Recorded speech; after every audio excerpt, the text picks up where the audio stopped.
So, thank you very much for being here. It is truly my pleasure to be here tonight, particularly when we are really in a moment in this state and in this country. A moment where I think, I don't want to be histrionic about this, but it's a moment where I think we have to ask really tough questions about what the future of democracy is in this country. And I don't say that lightly as an historian.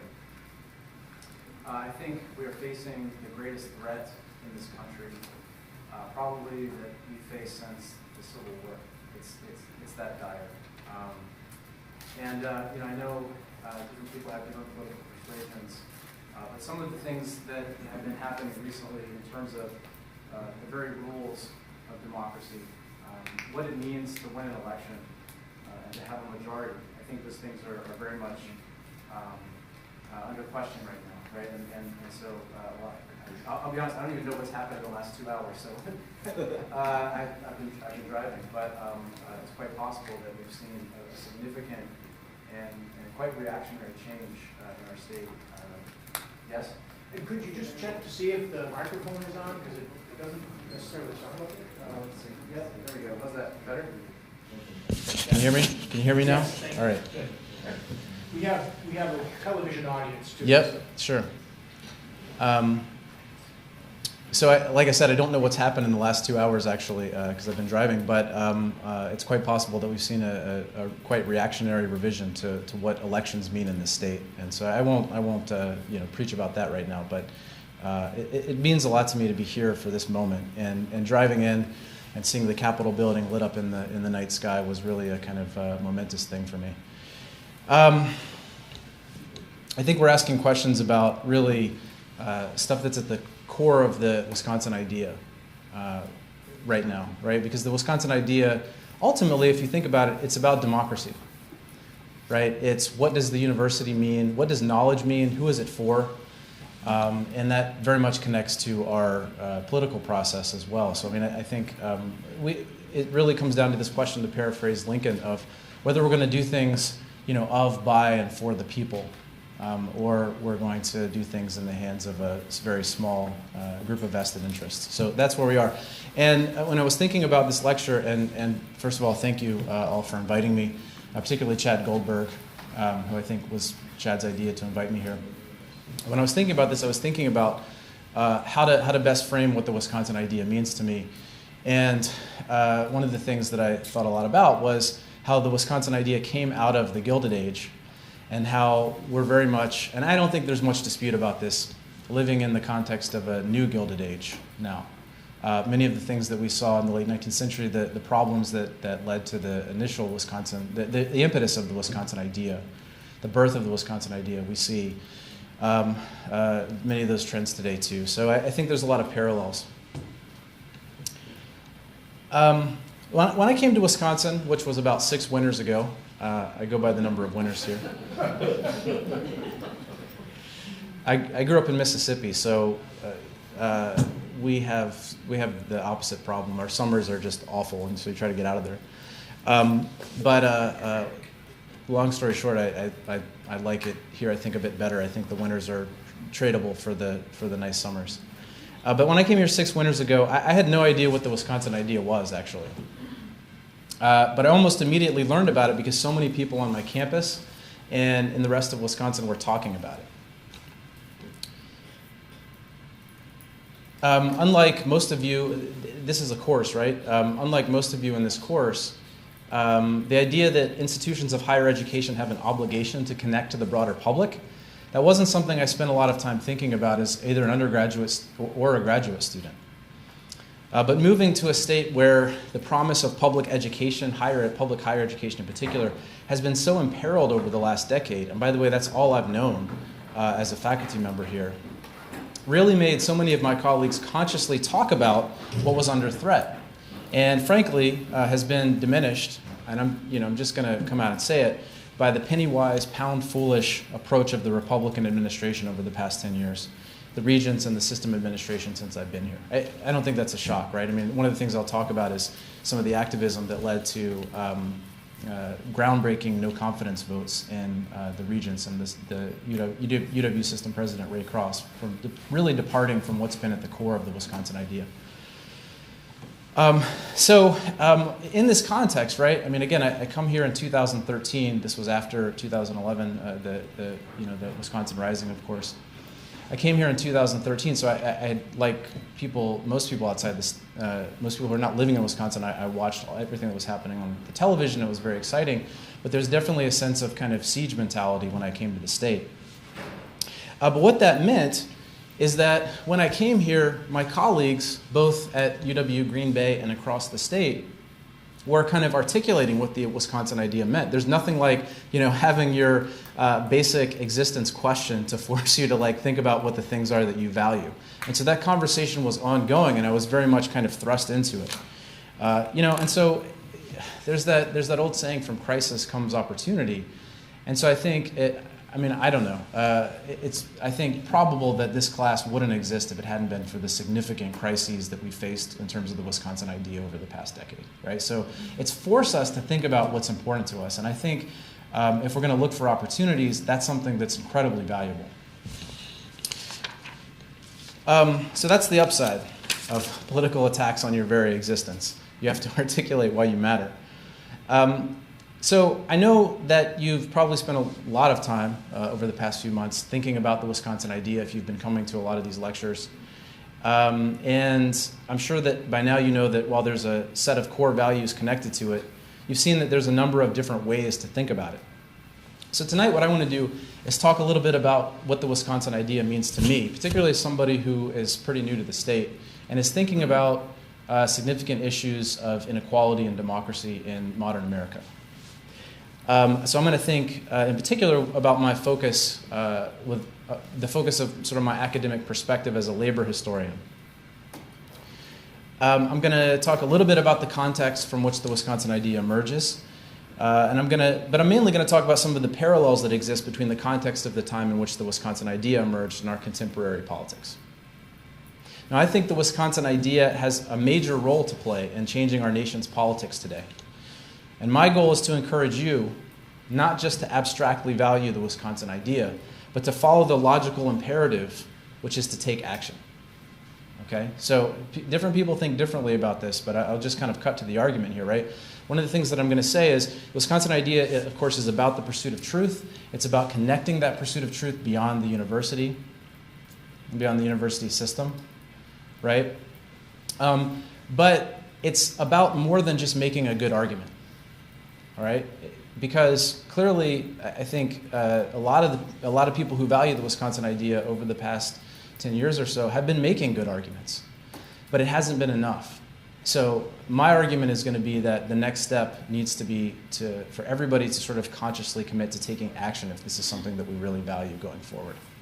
And that may seem pretty stark. Again, I don't know where people's political leanings are. But I'm guessing most of you were encouraged by the election results that just happened. But I think it's clear that one election is not going to sort of, in and of itself, rekindle, defend, and really what we need is to deepen the Wisconsin idea. Okay? So, first off, is there a way that I can click through this, or do I have to just... Arrows on the keyboard. That's it? There's no... There was a clicker. I can work with this, don't worry about it. So let me tell you a little bit about my intellectual background here. My approach to how I study and practice history has really impacted my philosophy on the role of an intellectual. And that impacts my window into thinking about the Wisconsin idea. All right, so I began my career, for those undergraduates in the class today, I began my career really as an activist when I was about your age. So I graduated with an undergraduate degree in history and education, and then I got a series of jobs. That's me when I was about your age, wearing a Hawaiian T-shirt of some kind with very nice sideburns, I might add. Part of the deal there was that I couldn't grow a beard, so that was the best I could do. That would have been 2002. All right. A much simpler time back in those days. So that's me in a therapeutic after-school program in the Washington, D.C. area, Silver Spring, Maryland, if you know the area. So I spent about 4 years working with kids who had significant behavioral problems. Different terms for this, of course. Emotional disturbances was sort of the way that we talked about it back then. I spent a year doing this outside of D.C., a year in Boston, and then I spent 2 years in Philadelphia. Do I have a slide there? I do. I spent 2 years in Philadelphia teaching at a charter school in North Philadelphia. I don't know if anybody knows Philly at all, but North Philadelphia is one of the poorest areas in the city. In fact, I think I have this. If you read the New York Times a couple of weeks ago, this was the neighborhood that I taught in.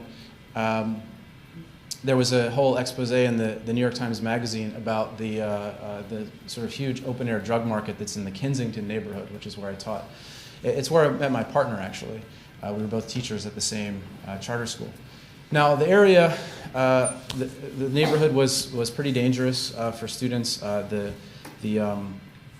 school, the public schools, many of them were, of course, good in Philadelphia, as they are anywhere, but the one in the immediate neighborhood was pretty unsafe.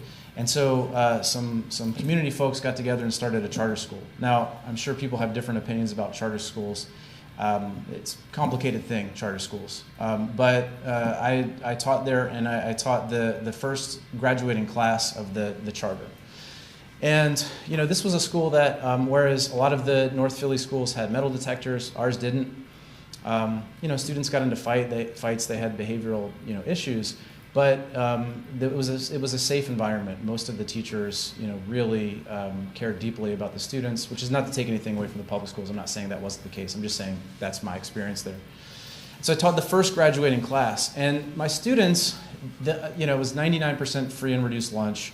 Virtually every student was African American, Puerto Rican, or Dominican, and they were just great people. They came from families that worked really hard, but they faced so many challenges in their daily lives. Unsafe streets, parents who had to work 2 and 3 jobs to make ends meet. Some of them struggled with substance addiction. And 50 students graduated from the first graduating class of the school. 2 of them have since been murdered. In fact, the last time I saw all my students together in the same place was at a funeral. But I keep in touch with a lot of the students, and many of them have gone on to do really good things. But one of the things that this did, and this is, I'm getting to the point here, the reason I'm talking about this is because this is what led me to become an academic, all right? I wanted to understand why it was that my students faced this really unfair set of circumstances. And at the same time, I mentioned that 2002 was that first picture, right? So the couple years after that, 2003, 2004, these were the first couple of years of No Child Left Behind. And there were all these assumptions about, well, just teach your way out of poverty, basically, right? And of course, as I'm sure many of you know, the reality is vastly more complicated than that. So I decided that I had to go back to graduate school. And I had to go back to graduate school to understand what caused all this, right? So for me, the imperative of becoming a scholar in the first place, becoming an academic, was about trying to understand the recent past so that I could be part of making change.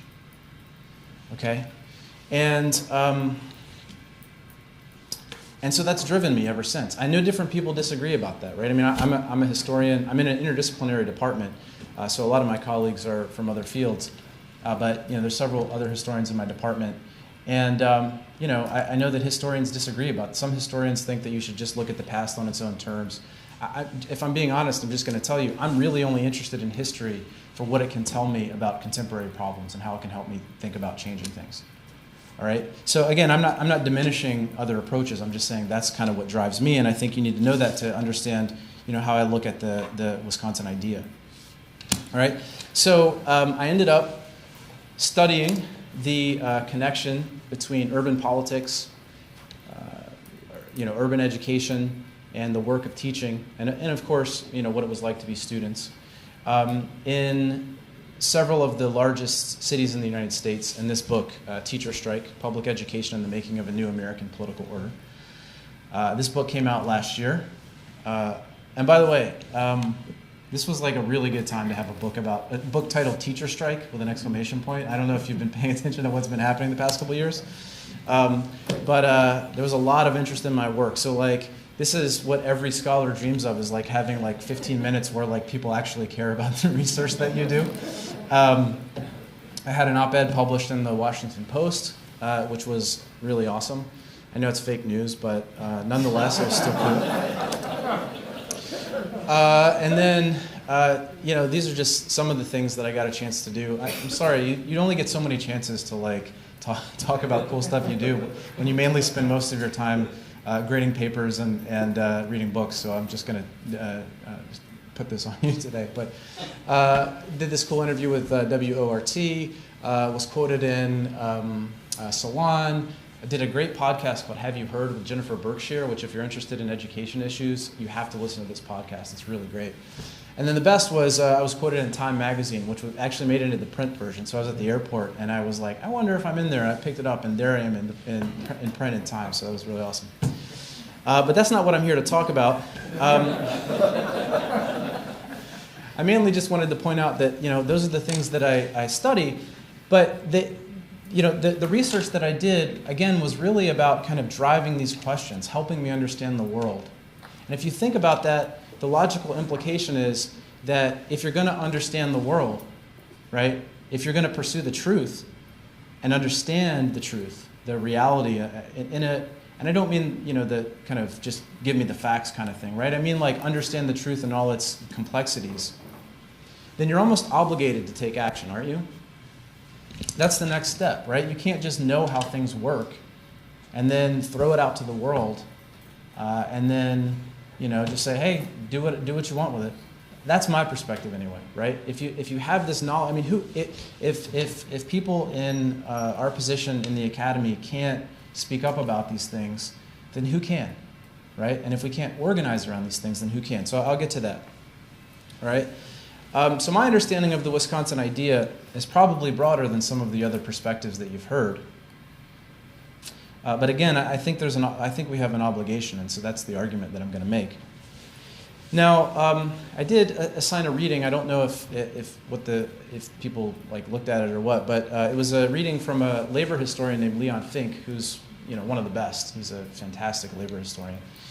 If you didn't read it, you're going to be totally lost for the next 30 minutes. No, I'm just kidding. I'm joking. You're going to be totally fine. I'm going to kind of walk you through it a little bit. But one of the things you read about was Richard T. Ely. Okay, and I'm guessing if you've encountered the Wisconsin idea at all, you've come across him before, right? He's the famous. He's involved in the famous incident where I think I have the image in here. It's very exciting stuff coming up. I'll just skip ahead. Where this is obviously on the Madison campus. I think this is on all the campuses, isn't it? I know it's at UW Green Bay. This plaque. No. Yes, it is. They made copies in the '60s. Is it okay?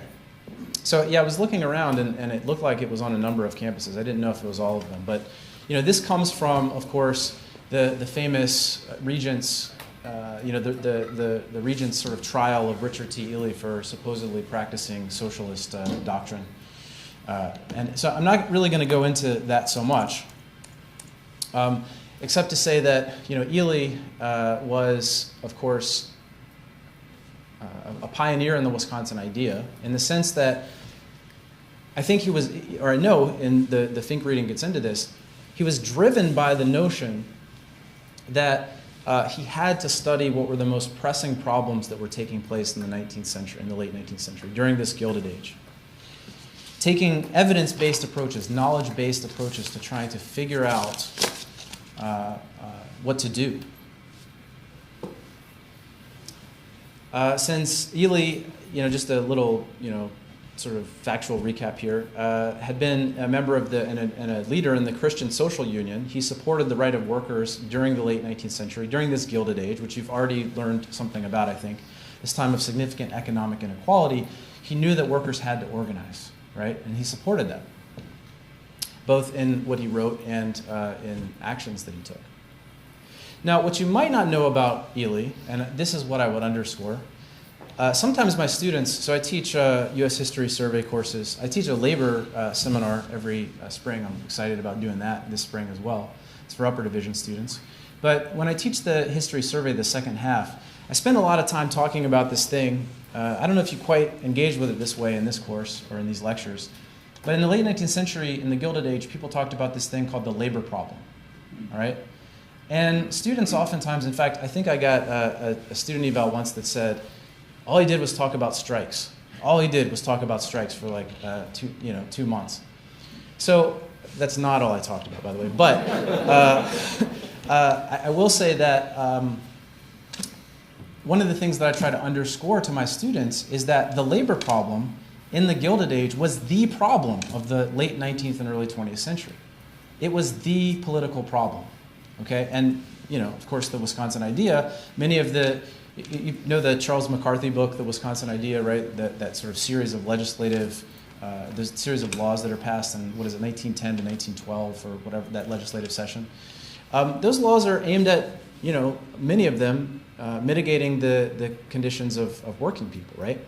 But I think one of the things that we often forget is not just that during the Gilded Age that people were poor, but that the labor problem spilled out into the streets in a violent way. I mean, the problem was so serious that people, when I say that Ely couldn't ignore it and had to take some action, I mean, he was probably looking at the fact that there was really serious violence taking place on a massive scale in the 19th and early 20th century.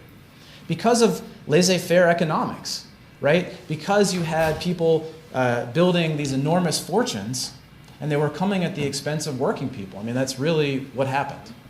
You had, and stop me if this sounds familiar at all to you, you had people amassing large fortunes. You had a lot of precarity in the work environment. You had lots of immigrants coming to the United States. You had ethnic and racial conflict when people were thinking about economic conditions. I don't know, that maybe sounds like another time in American history, I don't know. But in this case, in the late 19th and early 20th century, these things spilled over into serious violence. And by the way, there's a great book that actually asks the question, which is, why isn't there more violence today when we have really something that looks very similar to the situation in the late 19th century by Steve Fraser. It's called The Age of Acquiescence. I highly recommend taking a look at it if you haven't had a chance to read it. Fraser's a veteran labor intellectual, sort of a throwback to an older time, actually.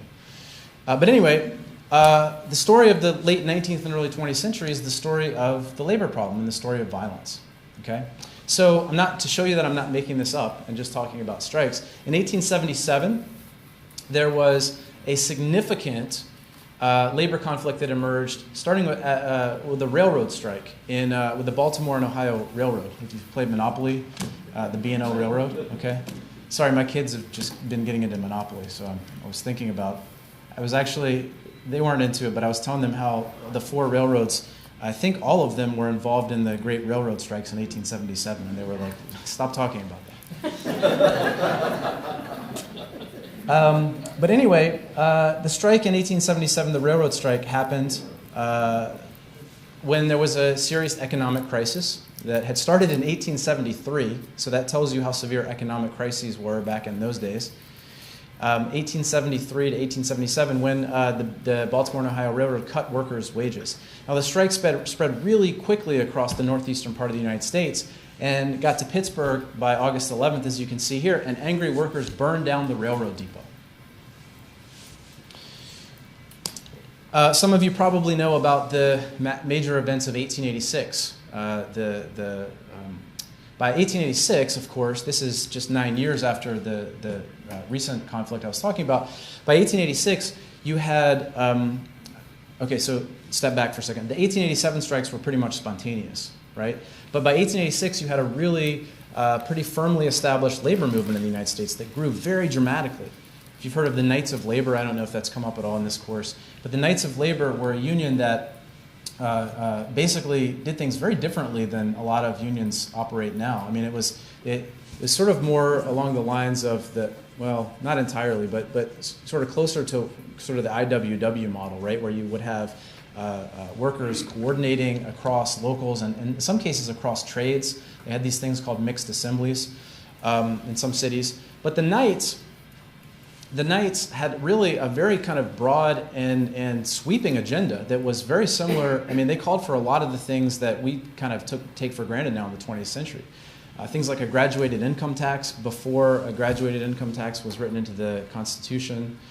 Things like the abolition of child labor and the abolition of convict labor, equal pay for women, all kinds of things.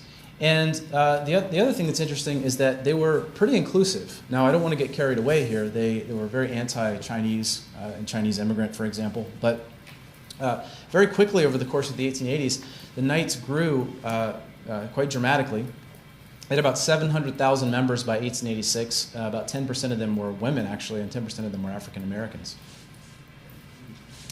But the Knights and some other groups led a series of basically actions, coordinated actions in cities across the United States, New York City, Chicago, Milwaukee, for example, in 1886 for an 8-hour workday. All right? And if you know anything about the history of May Day, for example, May Day comes out of the strike by workers in Chicago in 1886. But again, the point that I'm trying to make here is things got very violent, right? So here are the, it's called, according to this image here, the riot at McCormick's Reaper Works. Really, that's the police suppressing the strike by workers there. These are handbills for a protest that would later become the Haymarket Square incident, where somebody threw a bomb and killed several police officers. It's blamed on anarchists. You can see, by the way, that these handbills are in both English and German, which tells you something about the state of the working class at the time. And then, of course, in Milwaukee, we know about this a lot in Wisconsin because this happened in Wisconsin, but in other parts of the country, people don't know very much about the I don't think I even knew about the Bayview Massacre when I came here. The Bayview Massacre happened a couple of days after the Haymarket Square incident in Chicago. Very similar situation. Workers shut down the entire city to try and get an 8-hour workday. And the governor called in the militia, killed like 5 men, I think. And the Wisconsin Labor History Society down in Bayview has a reenactment every May. Okay, but the point was, the point of all this is to say that this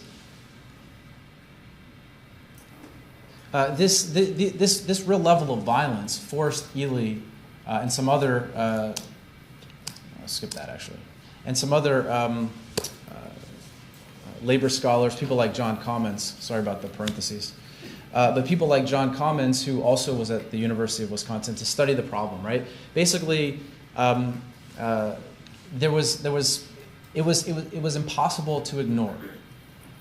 I mean, I guess some people did. But I mean, if you were kind of thinking about the truth and thinking about what the most pressing problems were, you were going to kind of take a look at this, okay? So I guess the point that I'm trying to make here is that the Wisconsin idea as it relates, or the Wisconsin idea has very much a kind of labor genesis in a way that we might often not kind of think about. And I just wanted to kind of remind you of that. And so Ely, Commons, and if you took a look at that chapter, the Fink chapter, you also know Selig Perlman was a part of this. They based their knowledge on the idea, or they based their work on the idea, their investigations on the idea that this labor problem would not be solved by simply allowing the economy to work itself out. That it wasn't an issue of people not working hard enough. All right? And so the pursuit of truth led them it led them to try and it led them to study the labor problem in a way that would force them to make kind of bigger suggestions about what should be done. And so you know the story. Oops. You know the story here about Ely, right? He was called a socialist because he advocated that workers be allowed to organize. And, of course, in this sort of heroic fashion as we hold this up, the Board of Regents upheld the idea of the sifting and winnowing of the truth. Okay, the fearless sifting and winnowing. But one of the things that we often don't talk about, and if you had the chance to do the reading, you got a hold of this, but I'll just point this out quickly if you didn't. Both Ely and to a lesser extent, John Commons, right, who becomes this legendary figure at the University of Wisconsin, they paid a price for their labor activism, right? So Ely basically becomes kind of chastened by this incident, right? It's a victory, but only a partial victory, right? I mean, Fink and other scholars have basically pointed out that Ely becomes more conservative. He sort of stops working with labor, he kind of stops working with the labor movement. In fact, Fink documents that he becomes quite conservative in the 19-teens, taking a very firm stance against people who opposed World War I, for example. So these folks paid a price for taking a position, even though it was a courageous position. They paid a price for taking a position that made sort of truthful claims about what was happening. And so the kind of really more informal discipline, I guess, and actually I'll tell you about Commons a little bit too, right? So Commons basically didn't have an academic job. If you didn't get a chance to do the reading, Commons basically didn't have an academic job for a series of years, right? Because he was seen as being very too radical, right? And he kind of ended up making himself seem a bit more palatable in a few years that he was more or less out of academic employment before he comes to the University of Wisconsin. So the kind of indirect discipline that ends up being meted out on these folks for their pursuit of the truth, I'm going to argue in a sort of indirect way led to the reemergence of a new Gilded Age. And so let me explain what I mean here. If you read the Fink piece again, where it leaves off with the influence of Commons and Selig Perlman and others on the New Deal labor law that really revolutionized American society, right? And this is not an exaggeration. The laws that are passed in the 1930s revolutionized American society, right? Sorry, don't want to talk about strikes too much, but again, this is what labor conflict looked like in the late 19th century. And so of course the National Labor Relations Act, the Wagner Act, which gives workers the right to organize, was passed in 1935. You still have significant labor conflict right before the time that the Wagner Act is passed in 35. Right? So this is a newspaper account from Sheboygan, from the Sheboygan Press, which looks at a strike that happened in Kohler in 1934. Some of you probably know something about Kohler. In Kohler, workers wanted to have union rights. They wanted the company to recognize their right to organize. And the company basically said, no way. They deputized a bunch of people in the local area. Somewhere, I think I have some numbers here, 100 to 150 armed deputies were sent in on July 27th, 1934. Someone in the crowd started throwing rocks, and the deputies opened fire with tear gas and bullets. And 2 men, both from Sheboygan, were killed, and 47 people, including 5 women, were injured. All right? So it's not an exaggeration to say that these labor laws that were passed in the 30s were revolutionary. Because even though there was still, physical labor conflict that happened after labor law, this law was passed, the organizing by workers and the growing strength of unions effectively kind of led to the end of this significant labor conflict, right? It got rid of this kind of laissez-faire regime and gave workers rights that then, basically dissuaded them from having to take such violent action after that. Okay?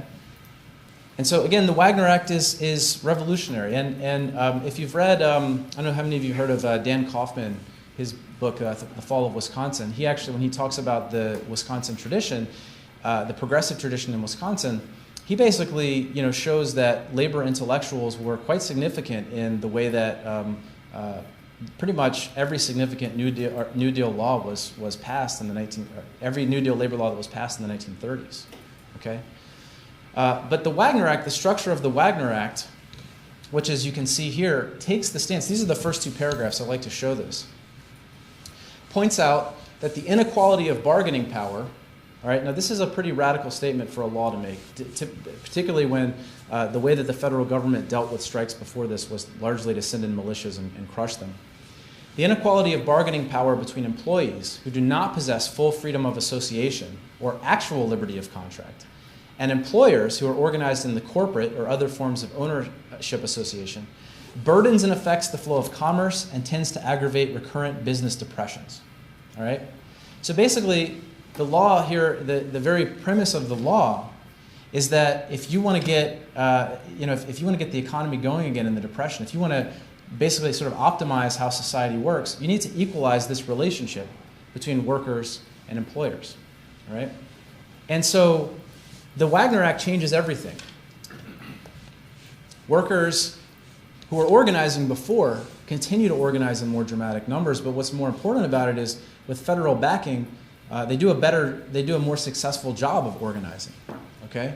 And so what this shows are the percentage of workers who are in unions historically. And you can see that in the early 1930s, you've got less than 15% of workers who are in unions. That's obviously, the beginning of the Depression. And then over the course of the 1930s and 40s, you see a dramatic increase in workers joining unions, right? I mean, that area there in the late 1930s, you can see a huge uptick. That's right after the Wagner Act is passed. And then more workers join unions during World War II. There's some kind of important reasons why that happens. But the point is that the Wagner Act sets all of these things in motion. All right?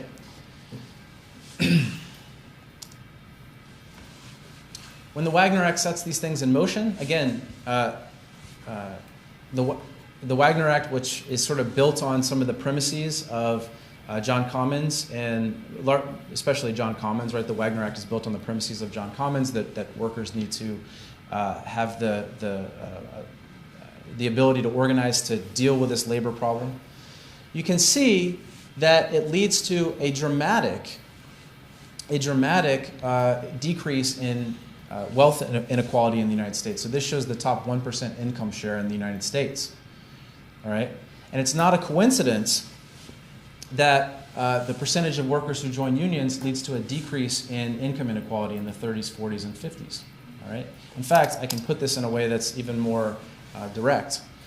This shows that unions and the share of the income going to the top 10% are in inverse proportion to each other over the course of really the 20th century.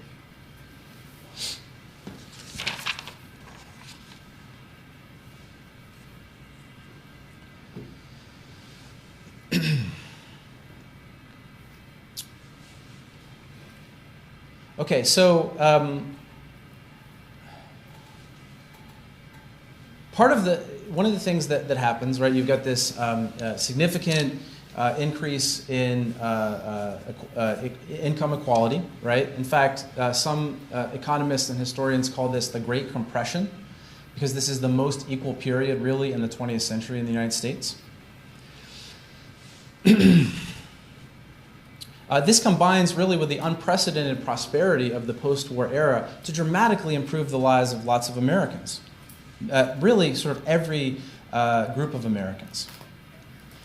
But one of the assumptions of the Wagner Act is that individual unions, that it should be modeled more on the sort of conservative model that Commons and Ely had sort of moved to by the end of their lives, right? That individual unions should contract with their employers, and not the kind of more radical model that the Knights of Labor, the more capacious model that they had sort of envisioned back in the late 19th century.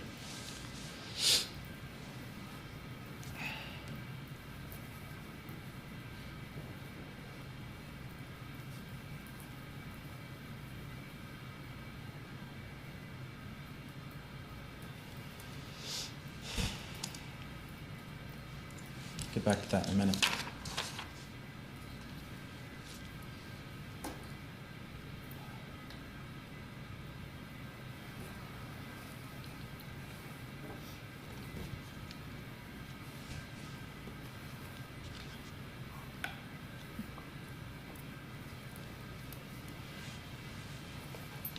All right, so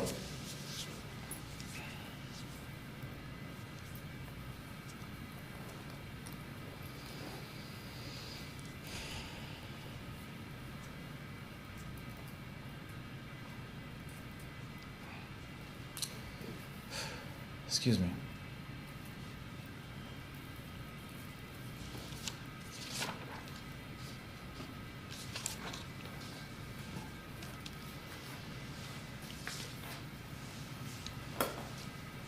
This sort of more conservative structure of labor that you read about in the Think reading. This more conservative structure of labor, in a lot of ways, closes off the possibilities for working people. Okay, and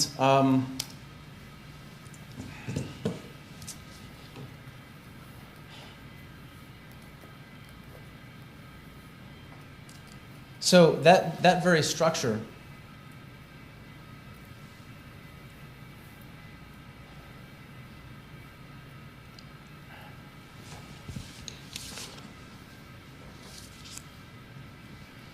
prevents unions from being able to prevent some of the worst excesses that began to happen in the 1970s. All right, so we've got this 30-year period of sort of unprecedented prosperity in American history, tied to unions, tied to a much more equitable way of doing taxes. The highest marginal tax bracket in the United States in the 1950s is like in the upper 90%. When you have this whole series of economic crises that happen in the late 60s and 1970s, unions and other social movements are really somewhat unprepared for them. And one of the things that I would argue is that this comes from the fact that the basis of unions were really the kind of more institutional structure that that Commons had sort of pushed for in the early 20th century. So in the 1970s, you have the emergence of corporate consciousness. You have corporations and other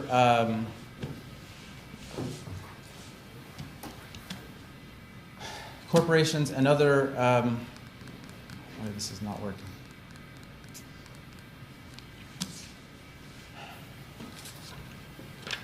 I've just completely lost my train of thought. I apologize.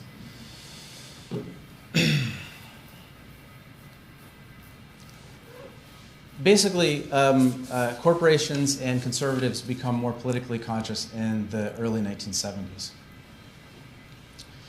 This is covered by work like Democracy in Chains by Nancy MacLean, by Dark Money, by Jane Mayer's Dark Money. And there's this moment in early 1971 where Lewis Powell, who's a tobacco executive, later becomes a Supreme Court justice, issues a memo.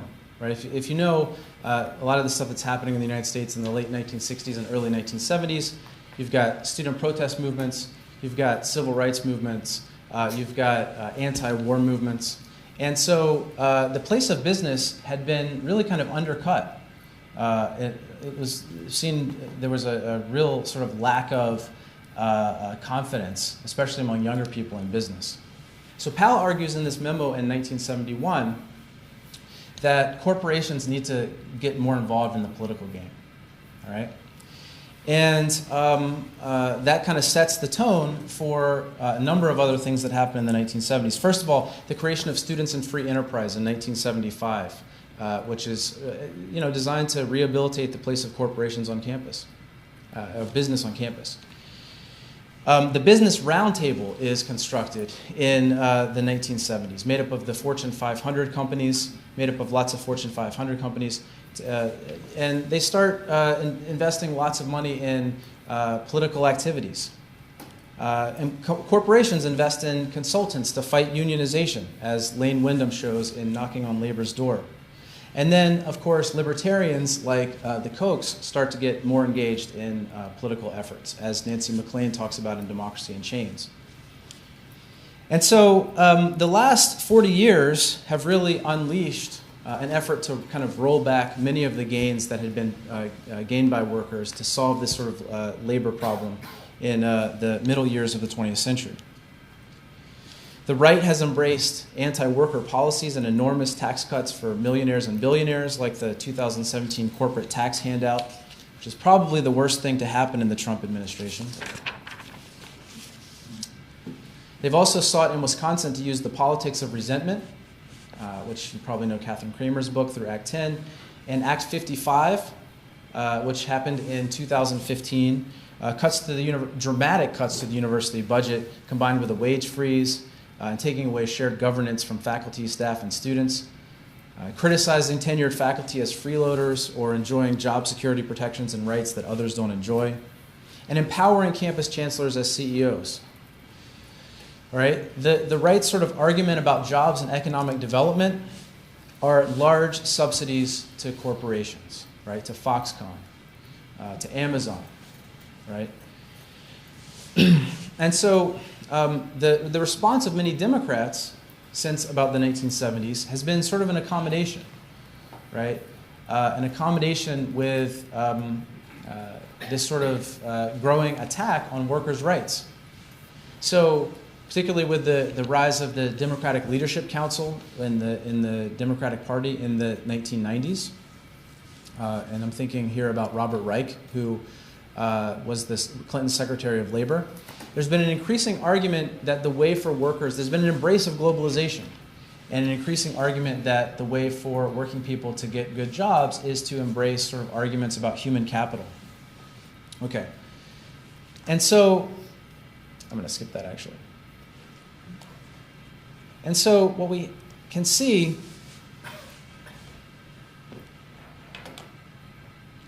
really over the past 40 or 50 years is a fundamental truth. And in spite of the fact that I sort of lost my train of thought for a minute, it doesn't make it any less true. What we've seen since the age of the Great Compression is worker wages stagnate. You can see here, I'll just show you a couple of these. The bottom half of the country has basically been shut out of income growth for the last 40 years. Right? The bottom half. When you adjust for inflation, since about the early 1970s, at the time when this sort of compression stops, and you start to again see this divergence, most people in the United States, the majority of people in the United States have not seen wages increase. I'm going to skip ahead here. The top 1% and the bottom 50% have swapped their relative shares of the national income. All right? That's a truth. It is a truth that we have to deal with in this sort of new Gilded Age. And it looks exactly like the old Gilded Age.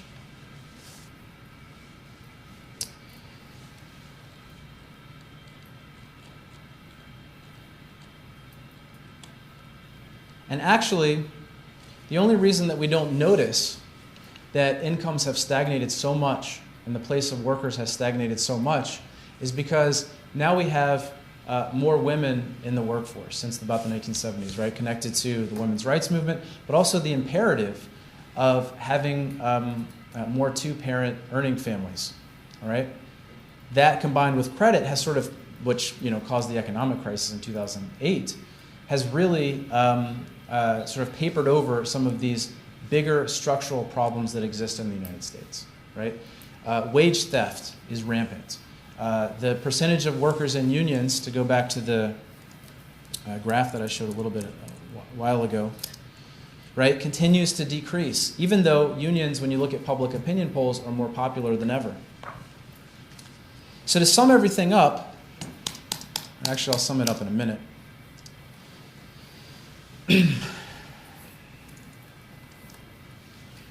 There's also the political reality, which connects to the fact that, again, corporations and conservatives connected to them have become more politically conscious.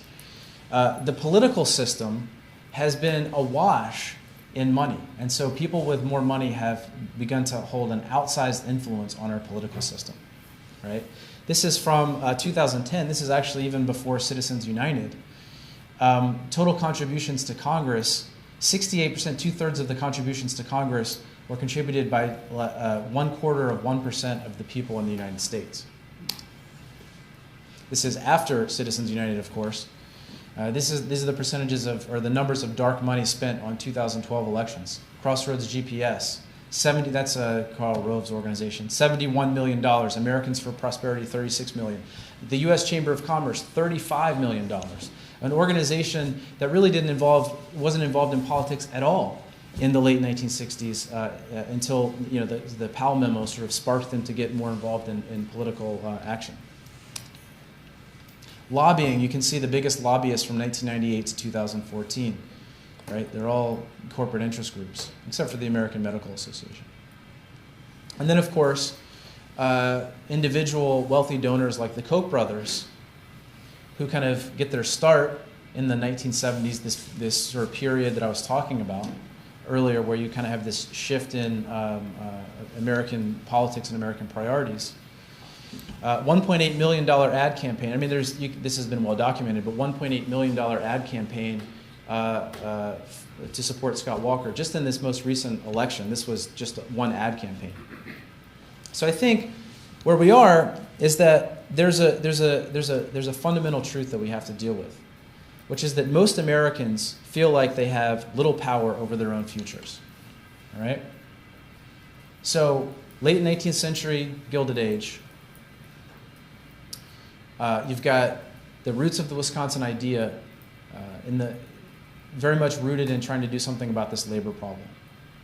Their assumptions become more conservative as time goes on, and part of that is because the folks who don't, the forces who don't want to see them espouse sort of radical ideas make their lives more difficult, make their careers more difficult, and so to stay in the profession, people like Commons and Ely have to sort of sanitize their ideas. It makes them focus more on sort of institutional approaches to labor unions. Okay, and in fact, when I went into grad school as a labor historian, the first thing you learn is that sort of Commons and the Commons School neglected the experience of individual workers because they were too focused on institutional approaches. But I would argue that that actually comes out of the milieu in which they exist. Right, the milieu of the time, which is averse to these sort of more radical kind of ideas. And so the Commons approach to labor organizing narrows the set of possibilities that exist. Right? It roots labor rights in individual bargaining units. And then a series of laws in 1947 that further constrict labor rights, a law called Taft-Hartley, prevents things like secondary boycotts and solidarity strikes, further constrict the ability of workers to demand big things. Okay, and so my argument is that when you get to the 70s and there's this sort of crisis, workers are not prepared for this. Unions, because of their institutional structure, they don't have the kind of grassroots support that's necessary to really fight this kind of all-out approach from corporations and the right that happens since about the 1970s. So the question is, what should we do about this? And how does all this relate to the Wisconsin idea? Okay, again, there's clearly a truth that comes from understanding these recent developments. And how do we bring that truth beyond the confines of the classroom? First, we have to talk about these things in a strictly truthful way, but we have to talk about them in an emotionally truthful way. Put them in a context ordinary people will understand. That means rejecting assumptions and looking at political problems in new ways. All right? So some of you probably remember this from the campaign trail, and actually right up until the point where Trump became president, when he looked at low unemployment numbers, and he said that those unemployment numbers were fake news. Right? This is well documented. 19 times Trump called jobs numbers fake before they made him look good. All right? But the reality is, even though Trump was technically wrong about that, the unemployment numbers were lower, there is, if we look at this from a different approach, instead of just looking at it the way that economists have always looked at it, the unemployment rate, we can see that Trump was, in a lot of ways, right. The unemployment numbers, they weren't fake news. They weren't literally false. But the reality is a lot of Americans didn't feel like the jobs numbers reflected the reality of the situation for them. So when we think about the truth, we need to think about it in all of its complexities, right? That's really what the Wisconsin idea is all about, okay? And so when I wrote about Foxconn, for example, and I wrote about this in Dissent magazine just very recently, one of the things that I did is I tried to take the way that people were thinking about Foxconn, which is, do we give a corporate subsidy, do we not give a corporate subsidy, and push Democrats to think differently about how we spend money on jobs in this country, right?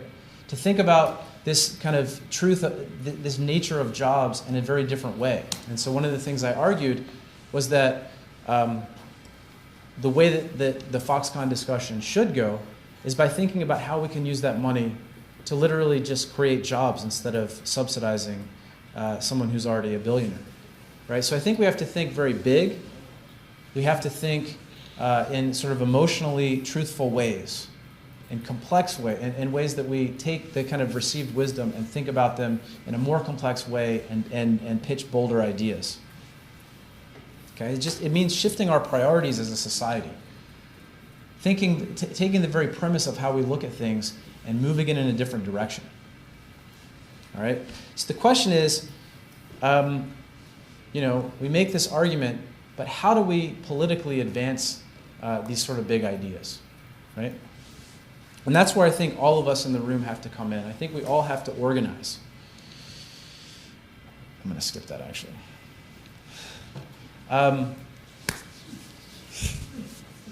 We all have to organize.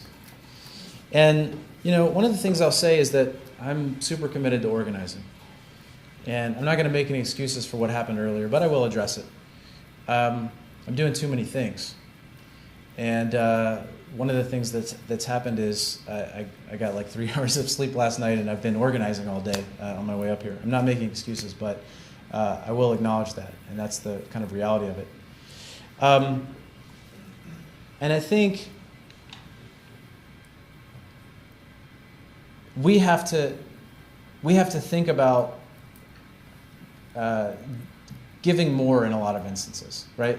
To me, again, there's an obligation, there's an imperative to act when you know the reality of the situation, okay? So I'm a member of a union. I'm a proud member of a union, and I actually serve in a leadership position for AFT Wisconsin. And one of the things that I've worked a lot on since I've been here is organizing. Many university faculty members in this country, by the way, are not union members because they take things for granted, like academic freedom. In Wisconsin, we've had to organize for those things. And I'd say for me, like my kind of initiation in this was after this law that was passed in 2015, which Walker termed the Act 10 for the UW system, which did a number of very drastic things. Okay, of course, it enormously reduced funding for the university system. It took shared governance out of state statute, which had been a profound support in Wisconsin's history. All right. It removed tenure from state statute, which obviously has a lot to do with academic freedom. And it literally defined campus chancellors as the CEOs of the institution. And then it enabled the regents and the UW system administration to push even further to attack academic freedom and shared governance. Okay? And by the way, these efforts these connect to the Gilded Age. All right? These attacks on the university system and the Wisconsin idea, they don't just come out of nowhere. They come because of the real rise of corporate power and the power of billionaires in the last 30 or 40 years. So I don't know if you've encountered this in this class, but this is from a piece in 1994 by Michael Joyce called The Legacy of the Wisconsin Idea. If you know who Michael Joyce is, he was the president of the Bradley Foundation, right? Which Jane Mayer talks a lot about in her book that looks at the kind of rise of the Koch brothers and sort of their networks. And you can see the argument here is already kind of going after the Wisconsin idea, all the way back in the 1990s. Okay, and so really recently, the president of the Bradley Foundation, Michael Grebe, was Walker's campaign manager, and his son is now on the Board of Regents. So you could see in 2015, all these attempts to undercut shared governance, academic freedom, and the Wisconsin idea come together with a sort of Gilded Age imperative. In fact, you probably even remember the so-called drafting error, when there was an effort to take the pursuit of truth out of the very mission of the university system mission. So this was, again, my initiation to this. We organized across campuses through an entity called the Higher Education Council, which Chad Goldberg was a part of. And as you can see here, the Higher Ed Council won the State AFL-CIO Organizing Award that year. And there's Chad receiving the award. For organizing a historic, really historic wave of no confidence votes in the regents and the president, this UW system president. And this took enormous courage from people across the UW system. I spoke out about it on the floor of the Faculty Senate as a second-year faculty member. Many of my colleagues were very nervous about this. We kind of all gave each other, we all helped each other by, sort of offering our solidarity. And we even had the chancellor of our university basically warning us not to do it, but we did it anyway. And that victory gave locals sort of impetus to continue to act, right? And so the next year, we initiated an organizing campaign called Fund the Freeze. So if you remember, one of the things that made the budget cuts so disastrous was the fact that it was coupled with a tuition freeze, which, by the way, tuition freeze is good, right? We want students to have low tuition, but when you literally don't have any source of additional funding, that's going to cause significant problems. So through the Higher Ed Council, we came up with this idea to build a campaign. It was a year-long campaign called Fund the Freeze, to push for more money in the UW system budget to pay for the tuition freeze. This is our campus. We held campuses across the UW system held events. That's my local right there. We've got a State Senator Dave Hansen speaking, State Assembly Rep Eric Ginrich there, some other folks on the panel talking about the history of UW system funding. There were about 250 people in the audience that day.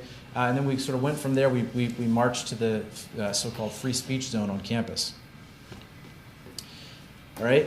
By the way, after this campaign, this was the first biennium since Walker was had been in power that the Republicans and Walker actually increased funding for the UW system. And, actually I'm going to skip that. Tony Evers, who is a regent and of course running for governor, literally used the term fund the freeze. Now, so this is again a sort of year-long campaign to publicize this. Much of it took place on social media as well. We had a pledge that we asked state legislators and others to sign. But if you notice, Evers talks about funding the freeze, and he asked for an additional $70 million. That was what was in our ask, the amount of money that was necessary to fund the freeze. Now, I don't mention this to point out that I think Democratic politicians can save us, but to say that any good organizing means really kind of changing the conversation and pushing politicians to do right by what it is that we need in the university system and in a democracy in the state. Okay, that is to me that is the Wisconsin idea. It's moving beyond just knowing what the truth is and talking about it, but actually pushing people to take action. So my pitch is for faculty out there and students to organize and work together to connect all those things that we really have in common. Students and faculty are doing this particularly well, by the way, in Stevens Point, which I'm sure you've heard about the serious cuts there to these really important, the sort of core of the university, initially it was 13 majors. Now, because of some of the organizing, the cuts are down to 7 majors, though it does include history and geography. And it seriously limits the future possibilities for students in northern Wisconsin. But you can see here, we have AFT leaders, AFT Wisconsin leaders from the Stevens Point local, along with students. They're talking about this issue right before the election. You can see there's Tony Evers, there's Kim Kohlhaas, president of AFT Wisconsin, and also Katrina Shankland from Stevens Point, and Randy Weingarten who's president of AFT Wisconsin. Okay, so clearly, I think when we think about organizing, I mean, from my perspective, I think faculty members, professors, other teachers, they're workers, okay? And that's part of how they should organize. But in contrast to this sort of like institutional approach that I think a lot of unions use coming out of the Wagner Act years, I think if we're really going to, kind of protect and deepen democracy in the state of Wisconsin, through the higher education system, we have to think about unions in a more capacious way. We have to think about working with students and working with the community, okay?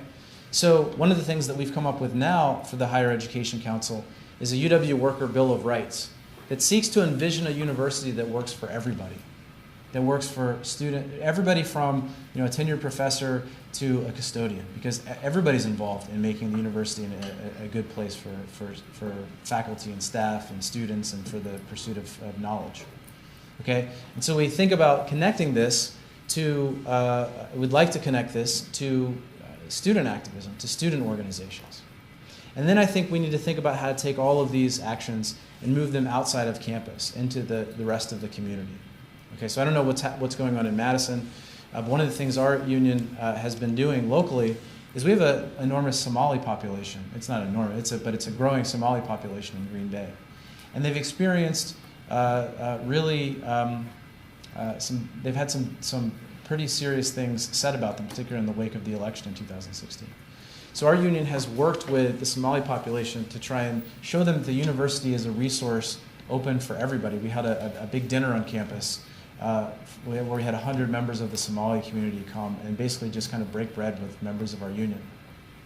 And now we're working to connect specifically through the union to higher education opportunities for Somali students and their family in the Northeast Wisconsin region. So in some ways, what I would argue is that we have to build, or in a lot of ways, what I would argue is that to take what we know, to take the truth, and actually change things in the direction that I envisioned 20 years ago when I started off as an educator, we have to do more than just make a good argument. Right? We have to get everybody moving in the same direction. We have to build solidarities. We have to build solidarities around what it is that we all have in common. Right? And that's the only way that we're going to kind of change the fact that certain groups of people have their thumb on the scales of our political system. And to organize against that, we have to build solidarities capable of mobilizing a broad enough force to counteract that. Okay? I think we have to go back to the way unions worked in the Gilded Age, or at least some of the ways that they worked. I don't want to overstate things, but thinking very broadly about new ways of doing things. But it's going to take a lot of energy and it's going to take a lot of courage. To ensure the Wisconsin idea lasts, we have to defend it from those who don't have any investment in the truth. And to me, again, the Wisconsin idea presupposes an obligation. If you know the truth, you have to make sure it gets outside of the walls of the university. And so if we can do that, if we can organize around the truth and not, in these truth in all its complexity, then we will restore and deepen democracy, reducing the power of the wealthy, who again intervene in our political process. And hopefully this time we can do it for more than just a few decades, and we can do it for future generations to come. All right, thank you.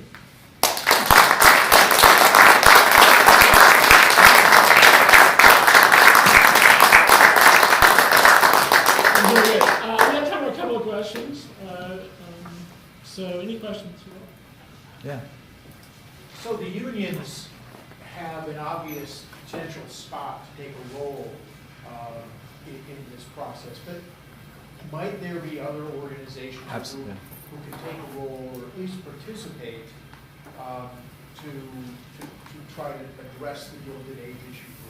Yeah, I think absolutely. And so, boy, that middle section was rough. But one of the things that I kind of wanted to talk about was the fact that you didn't have these during this time when you have this great compression, right?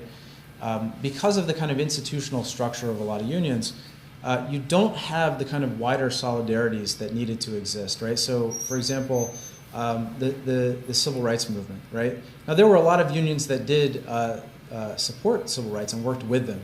Unions like the UAW, my union, the AFT. But famously, the March on Washington, for example, the AFL-CIO nobody from the AFL-CIO was there.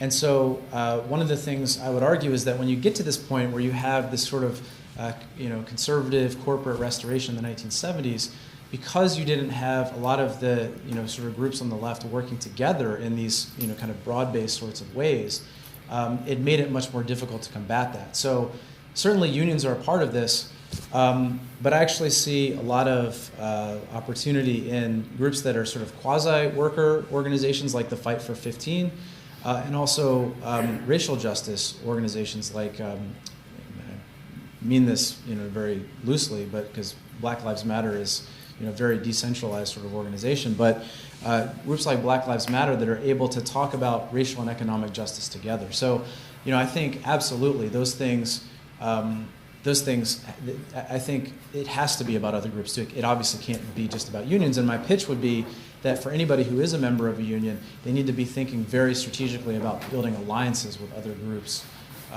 around these sort of bigger issues of economic and racial justice. Yeah. Yeah.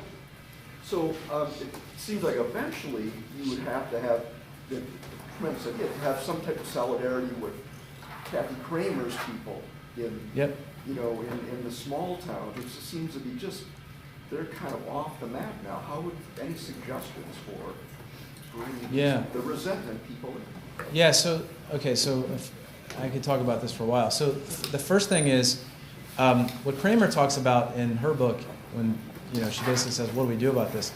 The first thing that she sort of discovered is that folks in the rural areas didn't feel listened to. They felt like literally nobody was paying attention to them.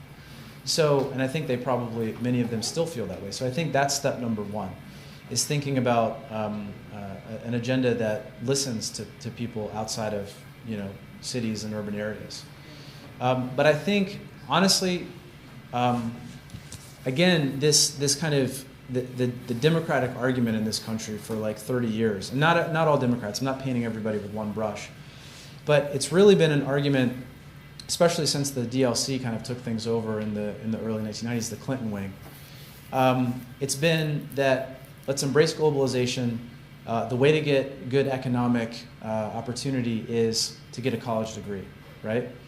And that argument itself is, I think, partially responsible for the resentment that Kramer's talking about, right? Because you have, 70% of this state doesn't have a college degree, right? And so who is making an argument about economic opportunity for those people? And frankly, I don't really hear it from either Republicans or Democrats, right? So I think it's easy to say then, well, if neither side really has much of an argument for me, I'll just go for the side that's going to give me lower taxes. So the agenda, I think, to me, the truth that I think we have to grapple with is that the way that we think about jobs and economic opportunity in this country, the way we think about any political opportunity in this country, has been about serving corporations first. And if people get jobs as an ancillary benefit, that's great, right? I mean, think about all the discussion about Foxconn and Amazon and Kimberly-Clark, right? Which I elided because I was running a little low on time. But this idea that we got to keep Kimberly-Clark happy to keep those jobs here. And so you can imagine some of the people who work at Kimberly-Clark, they probably live in rural areas. I don't know where they all live.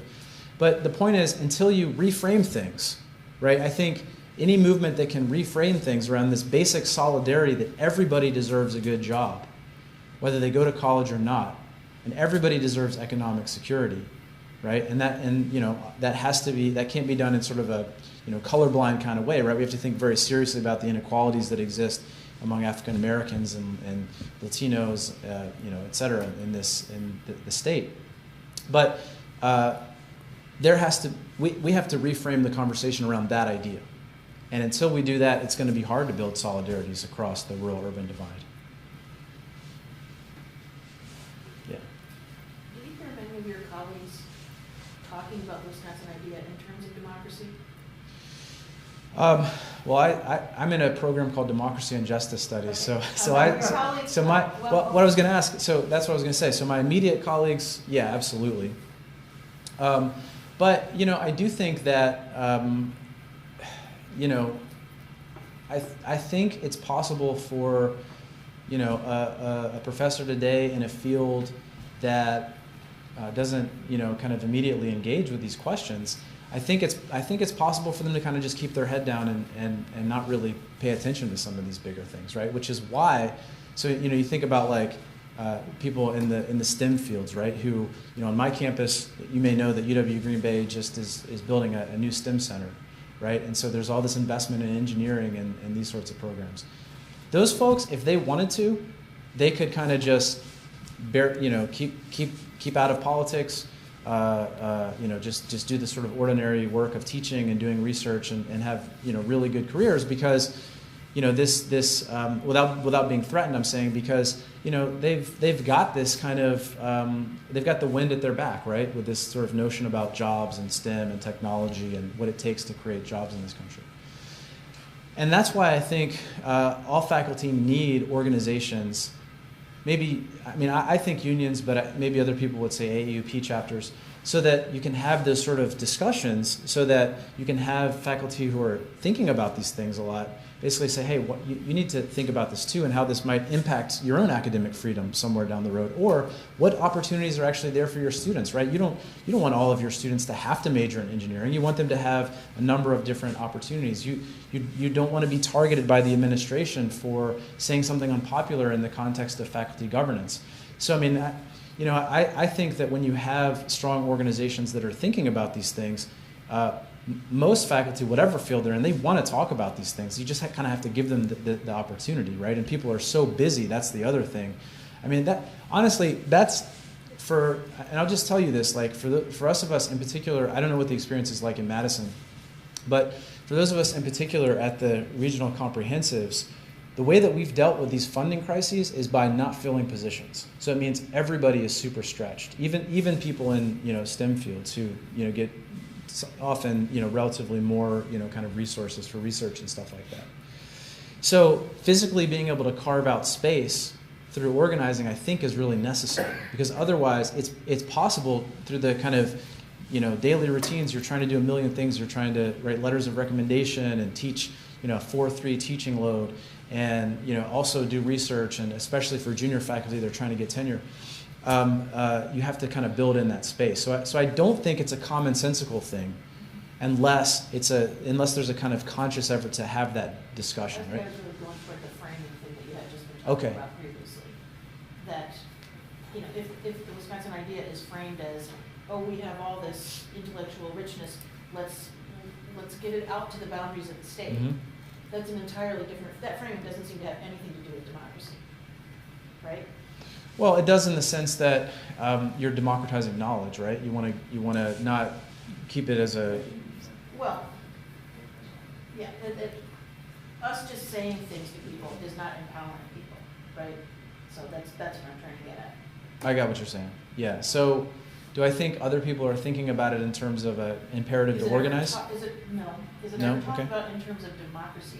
The first thing when you came in here, you were one of the first people who very explicitly tied the Wisconsin idea to democracy.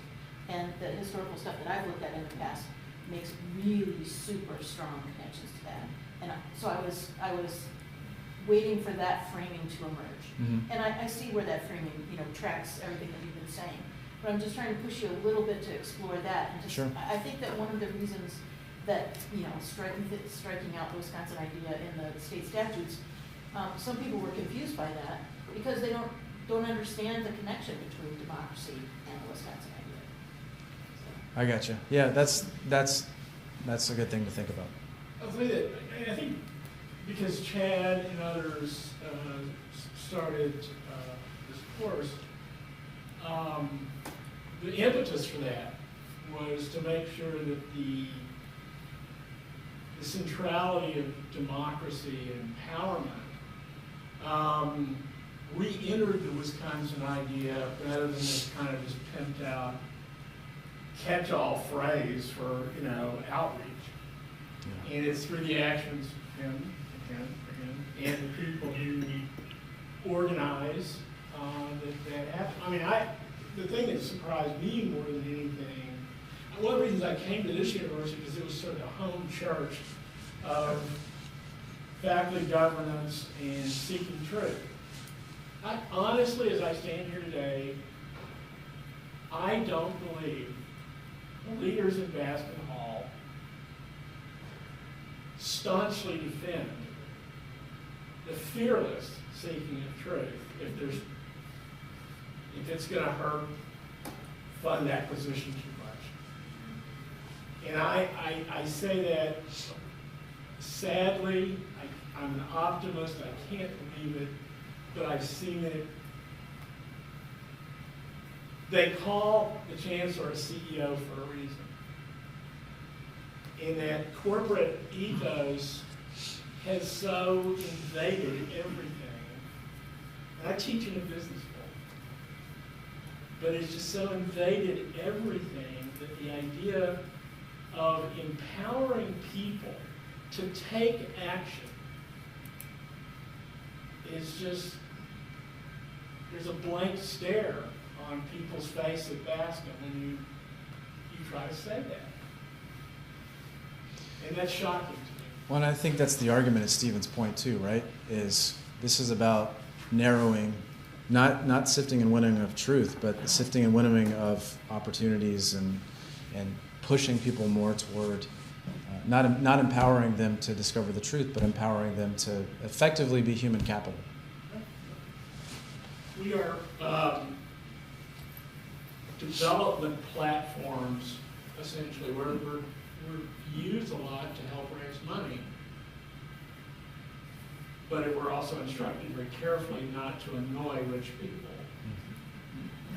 And being a progressive, rule one, annoy rich people. I mean, sort of. What's rule two? See rule 1.